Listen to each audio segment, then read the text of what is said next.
ಮಳೆಯಿಂದ ಮನೆ ಮೇಲ್ಛಾವಣಿ ಕುಸಿದು ಸ್ಥಳದಲ್ಲೇ 3 ಮೃತಪಟ್ಟಿದ್ದಾರೆ. ದಕ್ಷಿಣ ಕನ್ನಡ ಜಿಲ್ಲೆ ಮಂಗಳೂರು ನಗರದ ಕಂಕನಾಡಿ ಪ್ರದೇಶದಲ್ಲಿ ದುರಂತ ಸಂಭವಿಸಿದೆ.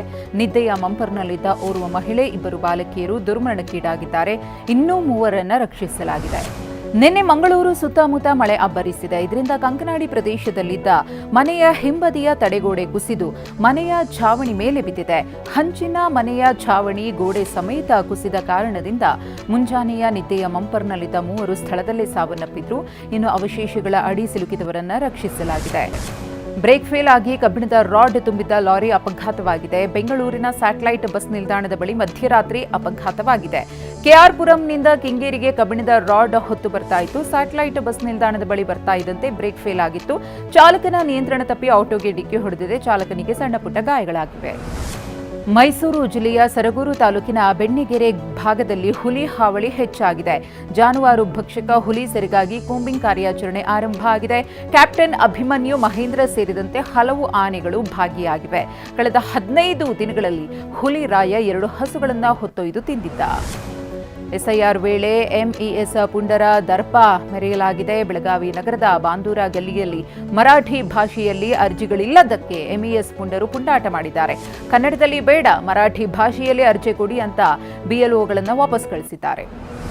ಪಶ್ಚಿಮ ಘಟ್ಟ ಪ್ರದೇಶದಲ್ಲಿ ಮುಂಗಾರು ಮಳೆ ಕೈಕೊಟ್ಟಿದೆ. ಸಪ್ತ ನದಿಗಳ ಉಗಮ ಸ್ಥಾನದಲ್ಲೂ ವಾಡಿಕೆಯಂತೆ ಮಳೆ ಬಂದಿಲ್ಲ. ಹೀಗಾಗಿ ಗಡಿ ಜಿಲ್ಲೆ ಬೆಳಗಾವಿಯಲ್ಲಿ ಬರಗಾಲದ ಛಾಯೆ ಆವರಿಸಿದೆ. ಮಳೆಗಾಗಿ ಕಾಗವಾಡ ತಾಲೂಕಿನ ಶೇಡಬಾಳ ಗ್ರಾಮಸ್ಥರು ಕತ್ತೆಗಳ ಮದುವೆ ಮಾಡಿದ್ದಾರೆ. ಕತ್ತೆಗಳ ಮದುವೆ ಮಾಡಿದರೆ ಮಳೆ ಬರುತ್ತೆ ಅನ್ನೋದು ಜನರ ನಂಬಿಕೆ.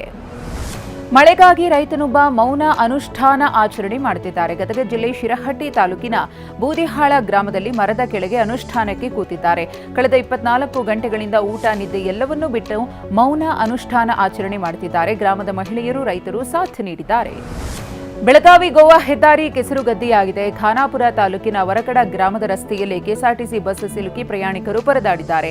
ಕೆಸರಿನಲ್ಲಿ ಬಸ್ ಸಿಲುಕಿದ್ರಿಂದ ಪ್ರಯಾಣಿಕರನ್ನ ಕೆಳಗಿಳಿಸಿ 2 ಗಂಟೆಗಳ ಕಾಲ ಬಸ್ ತೆರವು ಕಾರ್ಯಾಚರಣೆಯನ್ನು ನಡೆಸಲಾಯಿತು. ರಸ್ತೆ ದುರಸ್ತಿ ಮಾಡದಿದ್ದರೆ ಹೋರಾಟ ಮಾಡುವುದಾಗಿ ಜನರು ಆಕ್ರೋಶ ವ್ಯಕ್ತಪಡಿಸಿದ್ದಾರೆ. ಇಂದಿನಿಂದ ಗೃಹಜ್ಯೋತಿ ಫಲಾನುಭವಿಗಳ ಪರಿಷ್ಕರಣೆ ನಡೆಯಲಿದೆ. ಉಚಿತ ವಿದ್ಯುತ್ ಪಡಿತಾ ಇರುವವರ ದಾಖಲೆ ಮರುಪರಿಶೀಲನೆಗೆ ಸರ್ಕಾರ ಮುಂದಾಗಿದೆ. ಬೆಸ್ಕಾಂ, ಹೆಸ್ಕಾಂ, ಮೆಸ್ಕಾಂ, ಜೆಸ್ಕಾಂ ಮತ್ತು ಸೆಸ್ಕಾಂ ಸಿಬ್ಬಂದಿ ಮನೆ ಮನೆಗೆ ಭೇಟಿ ನೀಡಲಿದ್ದು, ಮೀಟರ್ ರೀಡರ್ಗಳಿಂದ ಸ್ಥಳದಲ್ಲೇ ದಾಖಲೆ ಪರಿಶೀಲನೆ ನಡೆಸಲಿದ್ದಾರೆ. ವೃದ್ಧಾಪ್ಯ ವೇತನ ಬರ್ತಿಲ್ಲ ಅಂತ ವೃದ್ಧೆಯೊಬ್ಬರು ಕಣ್ಣೀರು ಹಾಕಿದ್ದಾರೆ. ಚಾಮರಾಜನಗರ ತಾಲೂಕಿನ ಉಮ್ಮತ್ತೂರು ಗ್ರಾಮದ 400ಕ್ಕೂ ಹೆಚ್ಚು ಮಂದಿ ಸಂಕಷ್ಟಕ್ಕೆ ಸಿಲುಕಿದ್ದಾರೆ. ಪೆನ್ಷನ್ಗಾಗಿ ಕಚೇರಿಯಿಂದ ಕಚೇರಿಗೆ ಅಲೆದು ಸುಸ್ತಾಗಿದೆ. ಸಿಎಂ ಡಿಕೆ ಸಾಹೇಬ್ರೆ ಒಮ್ಮೆ ಇತ್ತ ನೋಡಿ ಅಂತ ಕಣ್ಣೀರಿಟ್ಟಿದ್ದಾರೆ. ಇಂದಿನಿಂದ ಬೆಂಗಳೂರು ನಗರದಲ್ಲಿ ಫುಟ್ಪಾತ್ ಒತ್ತುವರಿ ತೆರವು ಕಾರ್ಯಾಚರಣೆ ಆರಂಭವಾಗಲಿದೆ. ಜಿಬಿಎ ವ್ಯಾಪ್ತಿಯ 5 ನಗರ ಪಾಲಿಕೆಗಳಲ್ಲಿ ಒತ್ತುವರಿ ತೆರವು ಮಾಡಲಾಗುತ್ತಿದೆ. ಪೊಲೀಸರು, ಪಾಲಿಕೆ ಇಲಾಖೆ ಸಮನ್ವಯದಲ್ಲಿ ಕಾರ್ಯಾಚರಣೆ ನಡೆದಿದೆ. ಮಾಜಿ ಸಿಎಂ ಸಿದ್ದರಾಮಯ್ಯ ಇಂದು ಮೈಸೂರು ಜಿಲ್ಲಾ ಪ್ರವಾಸ ಕೈಗೊಂಡಿದ್ದಾರೆ. ನಂಜನಗೂಡು ತಾಲೂಕಿನ ದೇವನೂರು ಗುರುಮಲ್ಲೇಶ್ವರ ಮಠಕ್ಕೆ ಸಿದ್ದರಾಮಯ್ಯ ಭೇಟಿ ಕೊಡಲಿದ್ದಾರೆ. ಬೆಳಗ್ಗೆ 11:30ಕ್ಕೆ ಮಠದಲ್ಲಿ ನಡೆಯುವ ಗುರುಮಲ್ಲೇಶ್ವರರ 127ನೇ ಪುಣ್ಯಾರಾಧನೆಯಲ್ಲಿ ಭಾಗಿಯಾಗಲಿದ್ದಾರೆ.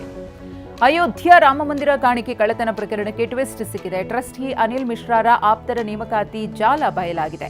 ಎಸ್ಐಟಿ ತನಿಖೆಯಲ್ಲಿ ಕಳ್ಳತನದ ಹಿಂದೆ ದೊಡ್ಡ ಇನ್ಸೈಡರ್ ನೆಟ್ವರ್ಕ್ ಕೆಲಸ ಮಾಡಿರುವುದು ಗೊತ್ತಾಗಿದೆ. ಅನಿಲ್ ಮಿಶ್ರಾ ತಮಗೆ ಬೇಕಾದ 100ಕ್ಕೂ ಹೆಚ್ಚು ಜನರನ್ನು ನೇಮಿಸಿರುವುದು ಕೂಡ ಗೊತ್ತಾಗಿದೆ. ಟ್ರಸ್ಟಿ ಅನಿಲ್ ಮಿಶ್ರಾ ಮಂದಿರದ ನಿರ್ವಹಣಾ ಮಂಡಳಿಯಲ್ಲಿ ತಮ್ಮದೇ ಸಾಮ್ರಾಜ್ಯ ಕಟ್ಟಿಕೊಂಡಿದ್ರು. ಮಂದಿರದ ಸಿಬ್ಬಂದಿ ಪೈಕಿ 125ಕ್ಕೂ ಹೆಚ್ಚು ನೌಕರರನ್ನು ನೇಮಿಸಿಕೊಂಡಿದ್ರು. ಈತನ ಶಿಫಾರಸ್ಸಿನ ಮೇರೆಗೆ ಕೆಲಸಕ್ಕೆ ಸೇರಿಸಿಕೊಳ್ಳಲಾಗಿತ್ತು. ಹುಂಡಿ ಎಣಿಕೆಯಲ್ಲಿ ಇದ್ರು ಚಂಪತ್ ರಾಯ್ ಹಾಗೂ ಗೋಪಾಲ್ ರಾವ್ ಶಿಫಾರಸ್ಸಿನ ಮೇರೆಗೆ ನೇಮಿಸಿಕೊಳ್ಳಲಾಗಿತ್ತು ಅನ್ನೋದು ಗೊತ್ತಾಗಿದೆ. ದೆಹಲಿಯ ಇಂದಿರಾ ಗಾಂಧಿ ಅಂತಾರಾಷ್ಟ್ರೀಯ ವಿಮಾನ ನಿಲ್ದಾಣದ ಶೌಚಾಲಯದ ಫ್ಲಶ್ ಬಟನ್ನಲ್ಲಿ ಚಿನ್ನ ಪತ್ತೆಯಾಗಿದೆ. ಬಾಂಗ್ಲಾದೇಶದ ಪ್ರಯಾಣಿಕ ಶೌಚಾಲಯದ ಫ್ಲಶ್ ಬಟನ್ನ ಒಳಭಾಗದಲ್ಲಿ 1.47 ಕೋಟಿ ಮೌಲ್ಯದ ಚಿನ್ನ ಅಡಗಿಸಿ ಇಟ್ಟಿದ್ದ ಆರೋಪಿಯನ್ನು ಕಸ್ಟಮ್ಸ್ ಅಧಿಕಾರಿಗಳು ಬಂಧಿಸಿದ್ದಾರೆ. ಇಂದಿನಿಂದ ರಾಜ್ಯದಲ್ಲಿ ವಿಬಿಜಿ ರಾಮ್ಜಿ ಕಾಯ್ದೆ 2025 ಜಾರಿಯಾಗಿದೆ. ಹಿಂದಿನ ನರೇಗಾ ಕಾಯ್ದೆ ರದ್ದುಗೊಳಿಸಿ ವಿಬಿಜಿ ರಾಮ್ಜಿ ಯೋಜನೆಯನ್ನು ಜಾರಿಗೆ ತರಲಾಗಿದೆ. ಗ್ರಾಮೀಣ ಉದ್ಯೋಗ ನೀತಿಯಲ್ಲಿ ಕ್ರಾಂತಿಕಾರಿ ಬದಲಾವಣೆ ತರುವ ನಿಟ್ಟಿನಲ್ಲಿ ಕೇಂದ್ರ ಸರ್ಕಾರ ಮಹತ್ತರ ಬದಲಾವಣೆಯನ್ನು ಮಾಡಿದೆ. ಕೇಂದ್ರ ಸರ್ಕಾರ, ರಾಜ್ಯ ಸರ್ಕಾರದ ಅನುದಾನದಲ್ಲಿ ಬದಲಾವಣೆ ಆಗಲಿದೆ. ಕಮರ್ಷಿಯಲ್ ಗ್ಯಾಸ್ ಸಿಲಿಂಡರ್ ದರದಲ್ಲಿ ಇಳಿಕೆಯಾಗಿದೆ. 19 ಕೆಜಿ ಕಮರ್ಷಿಯಲ್ ಎಲ್ಪಿಜಿ ದರದಲ್ಲಿ ₹183 ಇಳಿಕೆ ಮಾಡಲಾಗಿದೆ. ದೆಹಲಿಯಲ್ಲಿ ಇಂದಿನ 19 ಕೆಜಿ ಕಮರ್ಷಿಯಲ್ ಎಲ್ಪಿಜಿ ದರ ₹2,930 ಆಗಿದೆ. ಇಂದಿನಿಂದಲೇ ಕಮರ್ಷಿಯಲ್ ಎಲ್ಪಿಜಿ ಪರಿಷ್ಕೃತ ದರ ಜಾರಿಯಾಗಲಿದೆ ಅಂತ ಕೇಂದ್ರ ಸರ್ಕಾರ ತಿಳಿಸಿದೆ. ಅಮೆರಿಕ ಅಧ್ಯಕ್ಷ ಡೊನಾಲ್ಡ್ ಟ್ರಂಪ್ ಭರ್ಜರಿ ಆದಾಯ ಗಳಿಸಿದ್ದಾರೆ.